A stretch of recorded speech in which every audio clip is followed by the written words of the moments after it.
সরকারি তিতুমির কলেজকে বিশ্ববিদ্যালয় ঘোষণার দাবিতে বিক্ষোভ মিছিল নিয়ে মহাখালীতে সড়ক ও রেলপথ অবরোধ করেছেন শিক্ষার্থীরা।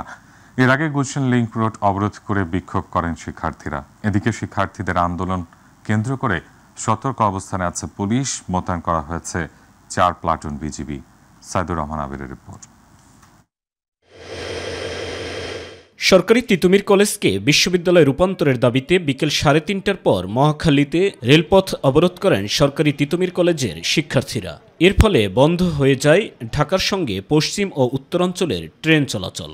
দৃষ্টিগোচর কিংবা আমার পছন্দের জিনিসটা, কারণ হচ্ছে আপনারা আন্দোলন করবেন, সেটা আপনার জায়গা মতো করবেন, কিংবা আপনার ভার্সিটির ভিতর কলেজের ভিতরে করবেন, আপনার রাস্তাঘাট বন্ধ করে মানুষের চলার পথ বন্ধ করে, এতে করে মানুষের বিভ্রান্তির সৃষ্টি হয়। আমি যাব হসপিটালে, তো আমি এখানে এসেছিলাম কিন্তু এখন যাওয়ার মতো গাড়ি নাই, তো রিক্সা দিয়ে এখানে নামলাম, এখন ওই পাশে যেতে হবে।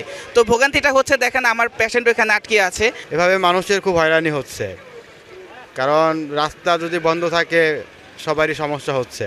সেটা আমিও ফেস করতেছি, আরও আনুষঙ্গিক অনেকে ফেস করতেছে এগুলো। স্বাধীন দেশে আসলে এগুলো কেন হচ্ছে, কি কারণ হচ্ছে, এগুলো আসলে বলা খুব টাফ, কারণ এগুলো এক একজনের এক এক দাবি। এতদিন কেউ কোনো দাবি করে, এখন সবার দাবি ফুটে উঠছে। দেশ নতুন করে স্বাধীন করছে জনগণের শান্তি দেওয়ার জন্য, করার জন্য। এখন যদি ওইরকম শান্তিটা না হয়, আরও যদি অশান্তি হয়, তাহলে তো এই স্বাধীনের কোনো প্রয়োজনই হয় না ভাই। এর আগে গুলশান লিংক রোড অবরোধ করে বিক্ষোভ করেন শিক্ষার্থীরা। পূর্ব ঘোষিত কর্মসূচি অনুযায়ী দুপুর 12টার পর তারা সড়কের উপর বাস ফেলে যানবাহন চলাচল বন্ধ করে দেয়। শিক্ষার্থীরা জানান, দাবি আদায় না হওয়া পর্যন্ত তারা আন্দোলন চালিয়ে যাবেন। ভোগান্তি ছাড়া কোনো দাবি আদায় হয় না। এই সরকার কোটা আন্দোলনের সময় অনেক মানুষ ভোগান্তি করেছে, এবং সরকারের কাছে যদি আমরা দাবি পৌঁছাতে পারতাম, ভোগান্তি ছাড়া আমরা ওই পদ্ধতি অবলম্বন করতে পারতাম। এই আন্দোলন যৌক্তিক, এবং তারা যদি যৌক্তিক মনে না হতো তাহলে তারা কমিটি গঠন করে আমাদেরকে বলতো না, আমাদের জন্য কমিটি গঠন করা হয়েছে। আমাদের তাদের যে কমিটি গঠন করা হয়েছিল, এই কমিটি কোনো সুষ্ঠু পদক্ষেপ না নিয়ে তারা টাল বানানো শুরু করছে প্রশাসন থেকে। দ্বিচারিতা করতেছে রাষ্ট্রপক্ষ আর কি, যে এই কথা বলে ও কথা বলে, আশ্বাস দেয়। এই আশার বাণী শুনে আমাদের আর ভালো লাগতেছে না। আমরা এখন আমারও অনশন ঘোষণা করছে, আর অনির্দিষ্টকালের জন্য আমাদের সংগ্রাম চলবে। এই যে ট্রেন অবরোধ করে রাখলেন, কতক্ষণ থাকবে এটা অবরোধ? এটা হচ্ছে আমাদের আন্দোলনের গতিপথের উপর নির্ভর করবে। এটা আমরা কতক্ষণ থাকবো আমরা শিওর না কতক্ষণ থাকবো। হয়তো 10 মিনিটের মতো ছেড়ে দিতে পারি, আবার হয়তো আরও বেশিও থাকতে পারি, এটা ঠিক নেই। এদিকে শিক্ষার্থীদের আন্দোলন কেন্দ্র করে সতর্ক অবস্থান নেয় পুলিশ সদস্যরা। সরকারি তিতুমির কলেজকে বিশ্ববিদ্যালয়ে রূপান্তরের দাবিতে বেশ কয়েক মাস ধরে আন্দোলন করে আসছিলেন প্রতিষ্ঠানটির শিক্ষার্থীরা। এই দাবিতে মিছিল, সড়ক রেলপথ অবরোধ, স্মারকলিপি প্রদান, ক্লাস বর্জন সহ বিভিন্ন কর্মসূচি পালন করা হয়, যার পরিপ্রেক্ষিতে সম্ভাব্যতা যাচাই বাছাই করতে শিক্ষা মন্ত্রণালয়ের পক্ষ থেকে বিশেষ কমিটিও গঠন করা হয়। তবে এখন পর্যন্ত এ বিষয়ে ইতিবাচক কোনো সাড়া না পেয়ে বুধবার বিকেল থেকে দাবি আদায়ে আমরণ অনশন সহ বিভিন্ন কর্মসূচি পালন করে আসছেন শিক্ষার্থীরা। আমরা আমাদের ভার্সিটি স্বীকৃতি না পাবো ততক্ষণ পর্যন্ত আমরা এখানে অবস্থান করবো, আর আমাদের পরবর্তী কর্মসূচি রাত 11টায় ব্রিফিং হবে, তখন জানিয়ে দেওয়া হবে। কিন্তু আজকে আমরা এখানে আসছি, সরকার আমাদেরকে বাধ্য করে, তারা আমাদের দাবি মেনে নোক, আমরা রাজপথ ছেড়ে চলে যাই। সাইদুর রহমান আবির, মাই টিভি, ঢাকা। বিশ্ববিদ্যালয়ের দাবিতে তিতুমির কলেজের শিক্ষার্থীরা আন্দোলনে জনগণ ও সরকারের নাভিশ্বাস উঠে গেছে বলে মন্তব্য করেছেন স্বরাষ্ট্র উপদেষ্টা লেফটেন্যান্ট জেনারেল অবসরপ্রাপ্ত জাহাঙ্গীর আলম চৌধুরী। সচিবালয়ে শহীদ দিবস সংক্রান্ত আইন শৃঙ্খলা সভা ও কোর কমিটির সভা শেষে মন্তব্য করেন স্বরাষ্ট্র উপদেষ্টা। তিতুমির কলেজ আন্দোলন করে মানুষের ভোগান্তি তৈরি করছে উল্লেখ করে তাদের সড়ক ও রেলপথ ছেড়ে ক্যাম্পাসে ফিরে যাওয়ার আহ্বান জানান স্বরাষ্ট্র উপদেষ্টা। রাকিব হাসানের রিপোর্টে বিস্তারিত। স্বরাষ্ট্র উপদেষ্টা লেফটেন্যান্ট জেনারেল অবসরপ্রাপ্ত জাহাঙ্গীর আলম চৌধুরীর সভাপতিত্বে সচিবালয়ে অনুষ্ঠিত হয় শহীদ দিবস ও আন্তর্জাতিক মাতৃভাষা দিবস এবং আইনশৃঙ্খলা সংক্রান্ত কোর কমিটির বৈঠক শেষে ব্রিফিংয়ে স্বরাষ্ট্র উপদেষ্টা বলেন, এরই মধ্যে তিতুমির কলেজের শিক্ষার্থীদের আন্দোলনে জনগণ ও সরকারের নাভিশ্বাস উঠে গেছে। লোকজনকে কিন্তু একেবারে অতিষ্ঠ করে ফেলতেছে। তারা কিন্তু দিনের পরে দিনে কিন্তু তাদের এই দাবি দাওয়া কিন্তু বেড়েই চলছে। মানুষের নাভিশ্বাস উঠে যাচ্ছে, আমারও নাভিশ্বাস উঠে যাচ্ছে। না, আমাদের দায়িত্ব এটা না বলেন, এটা আপনারা দেশবাসী, আপনাদের সবারই দায়িত্ব। আপনারা এই যে আমার সচিব মহোদয় যেখানে বললেন, এটা আপনারা ভালোভাবে প্রজেক্ট করেন। জনগণে কিন্তু তাদের একসময় উঠাই দিবে এই রেল লাইনে থেকে। এর সাথে কারা জড়িত তা সবাই জানে মন্তব্য করে রাস্তা ছেড়ে সবাইকে ক্যাম্পাসে ফিরে যাওয়ার আহ্বান জানান তিনি। এই যে দুর্ভোগ হচ্ছে এটা থেকে পরিত্রাণের উপায় তারা এই রেল লাইন ছেড়ে দিয়ে তারা তাদের ক্যাম্পাসে গিয়া যত ধরনের তাদের দাবি দেওয়া আছে তারা তাদের কর্তৃপক্ষের কাছে পেশ করুক। সাংবাদিকদের প্রশ্নের জবাবে শিক্ষা সচিব বলেন, বিশ্ববিদ্যালয়ের দাবির বিষয়ে ইউজিসির কমিটির সুপারিশ পর্যালোচনা করে পরবর্তীতে সিদ্ধান্ত নেওয়া হবে। তাদের যে বিশ্ববিদ্যালয় হওয়ার দাবি সেইটা আমরা বলেছি যে ইউজিসির যে কমিটি সেই কমিটি যেভাবে সাজেশন দিবে সেটার উপরে আমরা পর্যালোচনা করে পরবর্তীতে সিদ্ধান্ত নেব। রাকিব হাসান, মাই টিভি, ঢাকা। প্রধান উপদেষ্টা ডক্টর মোহাম্মদ ইউনূস বলেছেন, স্বৈরশাসক শেখ হাসিনার সহযোগীরা বিশৃঙ্খলা সৃষ্টির জন্য বিপুল পরিমাণ অর্থ ব্যয় করছে এবং অপপ্রচার চালাচ্ছে। তিনি বলেন, সবাইকে এই অপপ্রচারের বিরুদ্ধে লড়াই করতে হবে। রাষ্ট্রীয় অতিথি ভবন যমুনায় নিরাপত্তা বাহিনীর শীর্ষ কর্মকর্তাদের সঙ্গে এক উচ্চ পর্যায়ের বৈঠকে তিনি এই নির্দেশ দেন। সরাসরি থানায় না গিয়ে মানুষ যাতে অনলাইনে মামলা দায়ের করতে পারে সে ব্যবস্থা চালুর জন্য পুলিশকে নির্দেশ দেন প্রধান উপদেষ্টা। এছাড়া নিরাপত্তা বাহিনীর প্রধানদের আইন শৃঙ্খলা পরিস্থিতি বিঘ্নিত করার যে কোনো অপচেষ্টার বিরুদ্ধে সতর্ক থাকার নির্দেশ দেন। ডক্টর ইউনূস বলেন, এবছর দেশের জন্য অত্যন্ত গুরুত্বপূর্ণ, কাউকে অরাজকতা সৃষ্টি করতে দেয়া যাবে না। তিনি নিরাপত্তা বাহিনীকে নাগরিকদের মানবাধিকার রক্ষার পাশাপাশি ধর্মীয় ও জাতিগত সংখ্যালঘুদের বিরুদ্ধে যে কোনো আক্রমণ প্রতিরোধে বিশেষ ব্যবস্থা নেওয়ার নির্দেশ দেন। যারা আওয়ামী লীগের লিফলেট বিতরণ করবে তাদের গ্রেফতার করা হবে বলে জানিয়েছেন প্রধান উপদেষ্টার প্রেস সচিব শফিকুল আলম। সন্ধ্যায় রাজধানী ফরেন সার্ভিস একাডেমিতে আয়োজিত এক ব্রিফিংয়ে তিনি কথা বলেন। প্রেস সচিব বলেন, আমাদের কড়া বার্তা, যারা পতিত সরকারের পক্ষে কর্মসূচি পালন করবে তাদের কোনো ছাড় দেওয়া হবে না। 5 আগস্টের পর সংখ্যালঘু নির্যাতন নিয়ে হিন্দু, বৌদ্ধ, খ্রিস্টান ঐক্য পরিষদ মিথ্যা তথ্য ও প্রোপাগান্ডা চালাচ্ছে বলেও জানান প্রেস সচিব। এসএম আরিফের রিপোর্ট। আপনারা যে তথ্য দিয়েছেন যে গত বৃহস্পতিবার বাংলাদেশ হিন্দু, বৌদ্ধ, খ্রিস্টান ঐক্য পরিষদ সংবাদ সম্মেলনে দাবি করে, অভ্যুত্থানের পর 4.5 মাসে দেশে সাম্প্রদায়িক সহিংসতার ঘটনায় 23 জন হত্যার শিকার হয়েছেন। রাজধানীর ফরেন সার্ভিস একাডেমিতে এই বিষয়ে কথা বলেন প্রধান উপদেষ্টার উপপ্রেস সচিব আবুল কালাম আজাদ মজুমদার। আইন শৃঙ্খলা বাহিনীর বরাত দিয়ে তিনি বলেন, হিন্দু, বৌদ্ধ, খ্রিস্টান ঐক্য পরিষদের দেয়া তথ্য সঠিক নয়। পুলিশ তদন্ত করে যেটা দেখেছে, এটাতে সাম্প্রদায়িক সহিংসতা ছিল কিনা, সরকারের তদন্তে বা পুলিশের তদন্তে সাম্প্রদায়িক সহিংসতার কোনো আলামত বা এ ধরনের কোনো কিছু পাওয়া যায়নি। কিন্তু তারা যে খুন হয়েছেন এটা সত্য এবং এই বিষয়ে তাদের এই বিষয়ে তদন্ত বেশিরভাগ মামলাতে চলমান আছেন। এ সময় যমুনায় প্রধান উপদেষ্টার সাথে আইন শৃঙ্খলা বাহিনীর কর্মকর্তাদের বৈঠকের বিষয়বস্তু তুলে ধরেন প্রেস সচিব। প্রফেসর ইউনূস চাঁদাবাজির বিষয়ে বলেছেন যে এটা যে করে হোক এটাকে কমাতে হবে এবং এটাকে ক্র্যাকডাউন করতে হবে, যাতে আমরা রোজা আসছে, আপনি জানেন আর মনে হয় 1-1.5 মাসের মধ্যেই রোজা আসছে, আমরা রোজার আমার মনে হয় 1 মাসও নাই, এই রোজার মধ্যে যাতে জিনিসপত্রের দাম সহনীয় পর্যায়ে থাকে, কেউ যেন মার্কেটকে ম্যানিপুলেট না করতে পারে। পূর্ব ঘোষিত কর্মসূচি অনুযায়ী আওয়ামী লীগের লিফলেট বিতরণের বিষয়ে প্রশ্ন করা হলে প্রেস সচিব শফিকুল আলম জানান, এই ধরনের কর্মসূচির সাথে জড়িতদের আটক করা হচ্ছে। যারা লিফলেট বিতরণ করবেন তাদেরকে জন্য আমাদের কড়া মেসেজ, তাদেরকে অ্যারেস্ট করা হবে। কেননা লিফলেটের মধ্যে যে সমস্ত কথা আছে সেটা খুবই খুবই ল অ্যান্ড অর্ডার সিচুয়েশনকে হুমকি এফেক্ট করার কথা, এটাকে আন্ডারমাইন করার তো এদের বিরুদ্ধে ব্যবস্থা নেওয়া হবে। গত সেপ্টেম্বর থেকে ডিসেম্বর পর্যন্ত হত্যার চিত্র তুলে ধরে প্রেস সচিব জানান, গত কয়েক বছরের তুলনায় আইন শৃঙ্খলা পরিস্থিতির উন্নতি ঘটেছে। তবে এই সময়ে রাজধানীতে ছিনতাই কিছুটা বেড়েছিল বলেও স্বীকার করেন শফিকুল আলম। পুলিশের মধ্যে মনোবল ফিরে এসছে এবং আমরা নিশ্চিত যে এটা সামনে এটার আরো রেজাল্ট আপনারা দেখবেন। এসএম আরিফ, মাই টিভি, ঢাকা। পররাষ্ট্র উপদেষ্টা তৌহিদ হোসেন বলেছেন, রোহিঙ্গা প্রত্যাবাসনে কাজ করার আশ্বাস দিয়েছে চীন। তিনি জানান, 2 বা 3 বছর যাই লাগুক, সব রোহিঙ্গাই যেন মিয়ানমারে ফেরত যেতে পারে সেই রোডম্যাপের ওপর গুরুত্ব দিচ্ছে ঢাকা। বিকেলে ফরেন সার্ভিস একাডেমিতে রোহিঙ্গা বিষয়ে সেমিনারের সমাপনী অনুষ্ঠানে তিনি এসব কথা বলেন। রোহিঙ্গারা রিফিউজি নয় উল্লেখ করে তিনি বলেন, তাদের সহযোগিতায় ইউএসএইডের অর্থায়ন বন্ধ হবে না এমন প্রত্যাশা করে ঢাকা। ভারত, চীন ও যুক্তরাষ্ট্র সবার সঙ্গেই বাংলাদেশ ভারসাম্যপূর্ণ সম্পর্ক রাখতে চায় বলেও জানান পররাষ্ট্র উপদেষ্টা।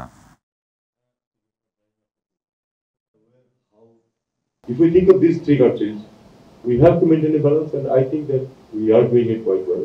There will be some hiccups in a change situation it does happen, but then by and large and in the long term, of course, we will have a solution with all three countries. নির্বাচন commissioner general অবসরপ্রাপ্ত আবুল ফজল মোহাম্মদ সানাউল্লাহ বলেছেন, প্রধান উপদেষ্টার বক্তব্য অনুযায়ী আগামী December বা 2026 সালের জুন মাস টার্গেট করে জাতীয় নির্বাচনের প্রস্তুতি নিচ্ছে কমিশন। স্থানীয় নির্বাচনের ব্যাপারে সরকার তারিখ নির্ধারণ করলে কমিশন নির্বাচনের আয়োজন করবে। সকালে রাজশাহী আঞ্চলিক নির্বাচন কর্মকর্তার কার্যালয়ে ভোটার তালিকা হালনাগাদ কার্যক্রম 2025 এবং ত্রয়োদশ জাতীয় সংসদ নির্বাচন সংক্রান্ত মতবিনিময় সভায় প্রধান অতিথির বক্তব্যে তিনি এই কথা বলেন। তিনি আরও বলেন, ছবি ছাড়া ভোটার নিবন্ধন হওয়ার সুযোগ নেই।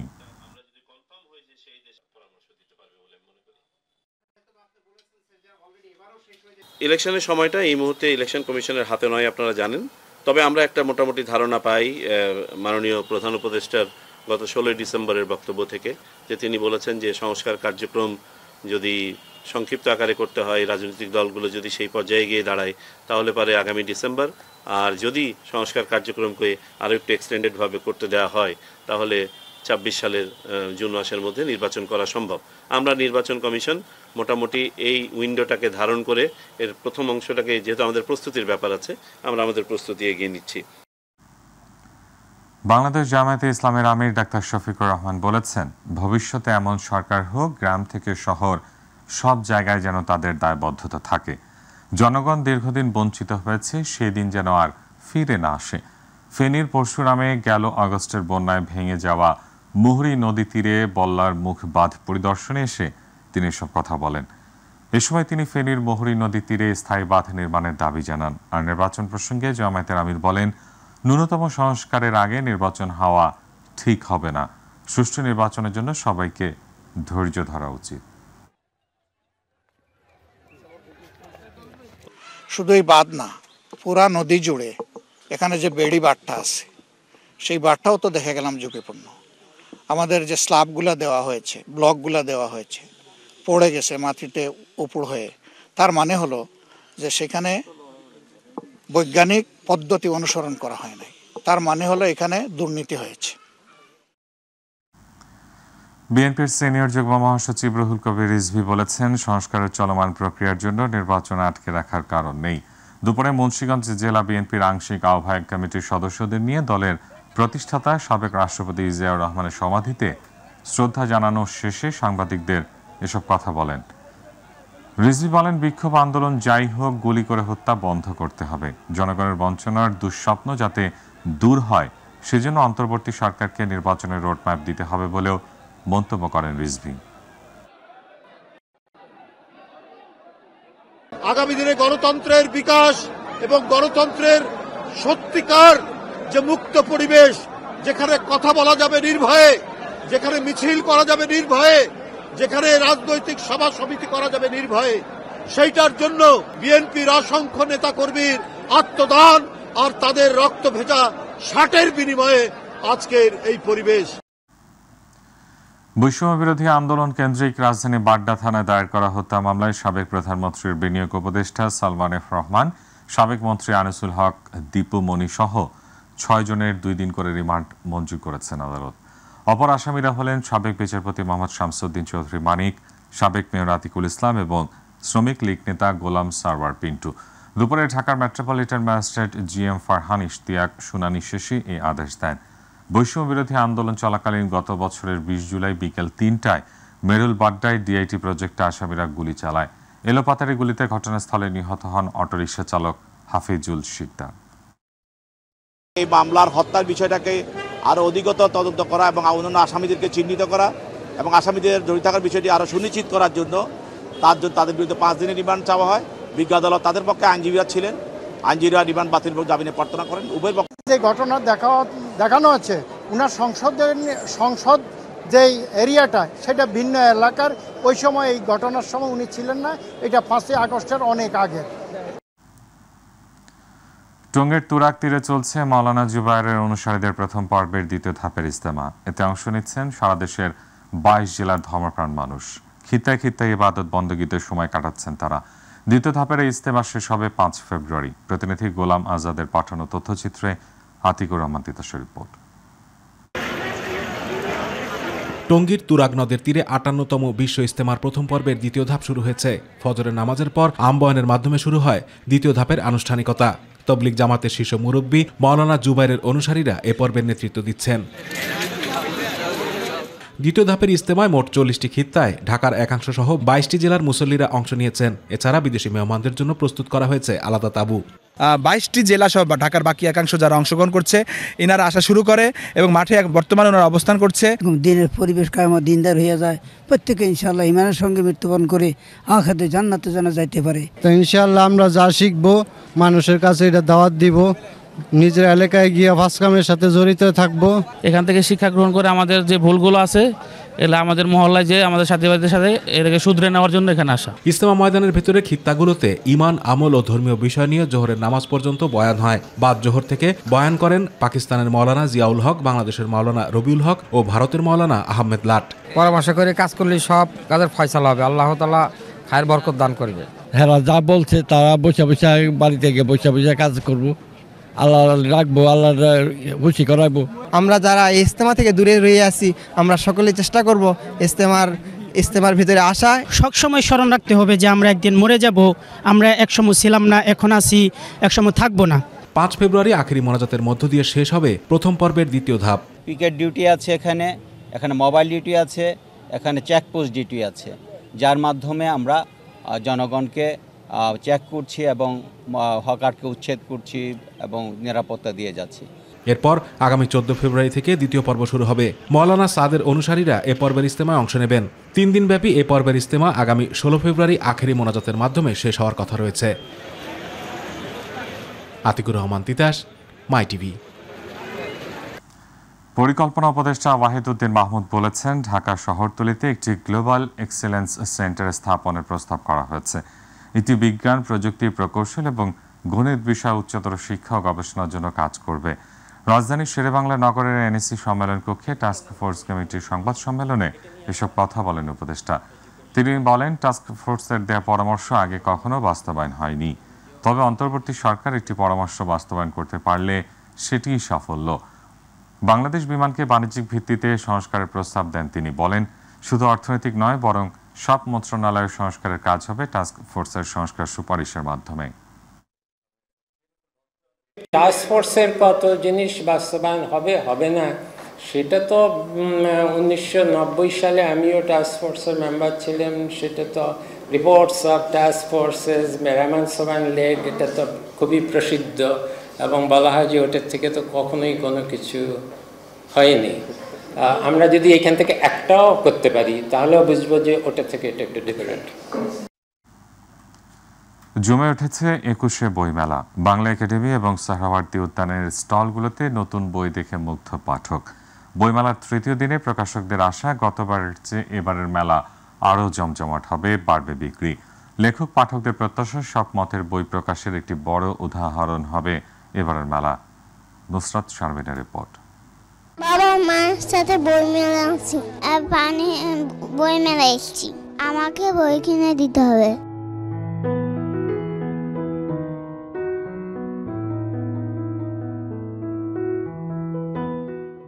ছোট্ট সোনামণিদের সাথে নিয়ে কিংবা বন্ধু-বান্ধব বা পরিবার পরিজনকে নিয়ে বাঙালির প্রাণের মেলা অমর একুশে বইমেলার তৃতীয় দিনও ছিল কানায় কানায় পরিপূর্ণ। শুরুতে ভিড় কিছুটা কম থাকলেও বেলা বাড়ার সঙ্গে সঙ্গে বাড়ছিল ক্রেতা সমাগম। তবে স্টল বেশি হলেও আগের বছরের তুলনায় মেলা এবার অনেকটাই ক্রেতাশূন্য বলে মনে করছেন সংশ্লিষ্টরা। তবে সময় বাড়ার সাথে সাথে ক্রেতা সমাগম বাড়বে বলেও প্রত্যাশা তাদের। এই বছর দেশের সার্বিক পরিস্থিতির কারণে একটু এলোমেলো আছে, তবে এখন যে পাঠকরা আসতেছে এরা রিয়েল পাঠক, তার কারণ এরা এসে বই পছন্দ করে বইটা নিয়ে যাচ্ছে। অন্যান্য বছর দেখা গেল যে মেলার শুরুতে কিছু দর্শক আসতো কিন্তু বই বিক্রি হতো না।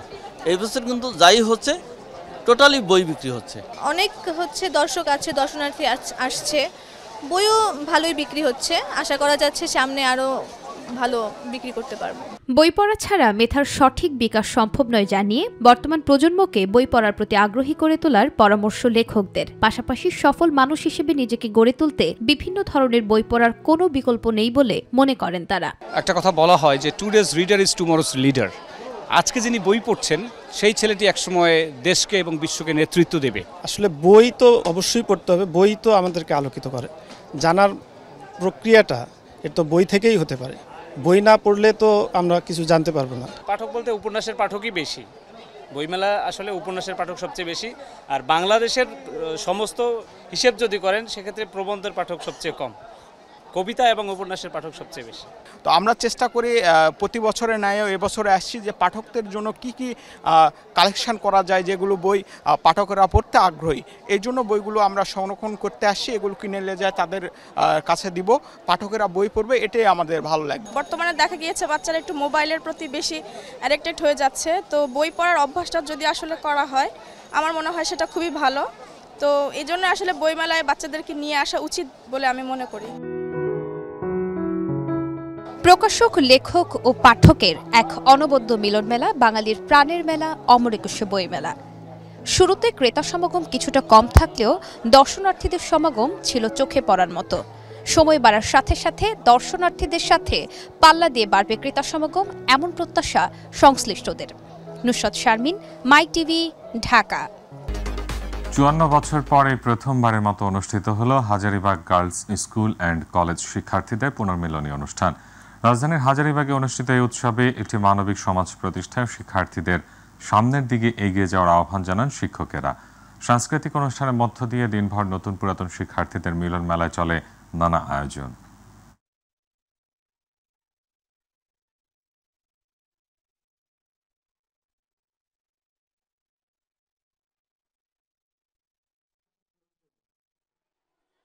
পুনর্মিলনের মাধ্যমে আমাদের যেমন সেই প্রাক্তন যে স্টুডেন্টরা ছিল তারা যেমন এখানে আসতেছে, আর আমাদের নতুন স্টুডেন্টরা ওদের সাথে জয়েন করছে, তো সব মিলে আসলে পরিবেশটা খুবই সুন্দর, চমৎকার হয়েছে। জাতীয় জীবনে মানবিক এবং ন্যায়সম্মত সমাজ গঠনের ক্ষেত্রে পুনর্মিলনের কোনো বিকল্প নেই।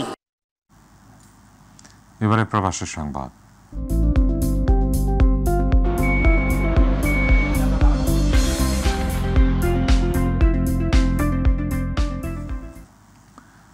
কুয়েতে বাংলাদেশ কমিউনিটির বনভোজন ও পিঠা উৎসব অনুষ্ঠিত হয়েছে। প্রবাসীদের স্বার্থে কল্যাণমূলক কাজ করার পাশাপাশি খেলাধুলা ও সাংস্কৃতিক অনুষ্ঠানের আয়োজন করাই মূল লক্ষ্য বলে জানিয়েছেন আয়োজকেরা।